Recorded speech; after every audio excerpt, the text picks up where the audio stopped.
Manhattan auf der RS3 vom Blick. Ja, Jazz, das ist der Blick am Morgen. Der Song ist so hure gut, den muss ich glaub mal coveren.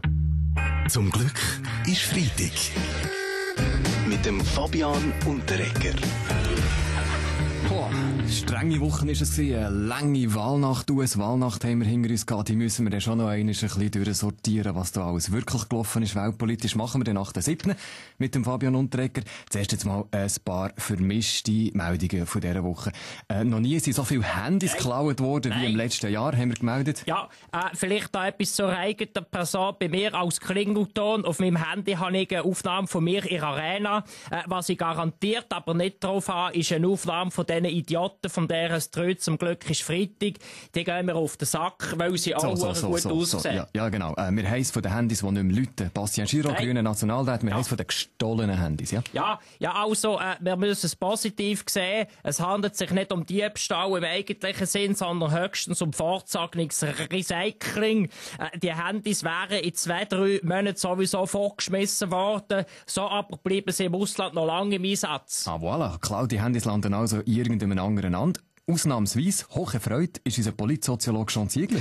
Alle 3 Minuten wird in der Schweiz ein Handy geklaut. Und alle 3 Minuten freut sich in Afrika ein armer, hungriger und durstiger Mensch auf ein fast neues Telefon. Ich bin glücklich. Jawohl, der wird in diesen Tagen in China auch gerade eine neue Führung bestimmt. Das Volk.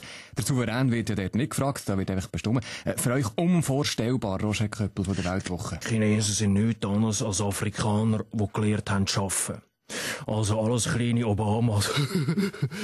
Tatsache ist, der Kapitalismus hat China erfolgreich gemacht. Möglich geworden ist das mit einem totalitären Kommunismus. Haben die jetzt den Kapitalismus oder Kommunismus? Das ist wie bei der Weltwoche. Sind wir jetzt gegen das Establishment oder sind wir das Establishment? Keine Ahnung. Darf ich noch mal? Ja. Gut, dann habe ich noch gelesen, der Bundesrat wird in Zukunft die Rezeptpflicht vielleicht bei den Medikamenten lockern. Das heisst konkret, man kommt einfacher an die harten Medis her. Präventivmediziner Ständerat Felix Gutzwiller, in eurem Sinn? Ja, wer mich kennt, weiss, ich finde super, dass nur durch die vielen Nebenwirkungen mehr Leute krank werden, was aber am Ende ja nur dem Arzt zu gehen kommt. Gut, andere sind ja skeptischer, wenn man schneller und einfacher, also die schwereren und starken Medikamente herkommt. Das ist nicht ungefährlich. Der Sänger Stefan Eicher, der als reisender Musiker ja schon das ganze Weltelend gesehen hat, der wundert sich schon ein bisschen beim Wandern. Ja, klar. Die Pharma, sie haben einfach keine Hemmungen mehr.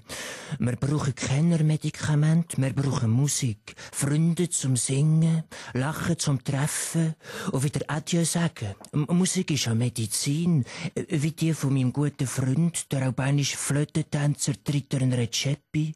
Und manchmal lähmt auch einfach ein Bongo, eine Mandoline.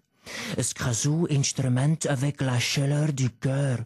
Und ab und zu ein Glas Rotwein, etwas zum Knabbern und etwas Gutes zum Ficken. Zum Glück ist Freitag.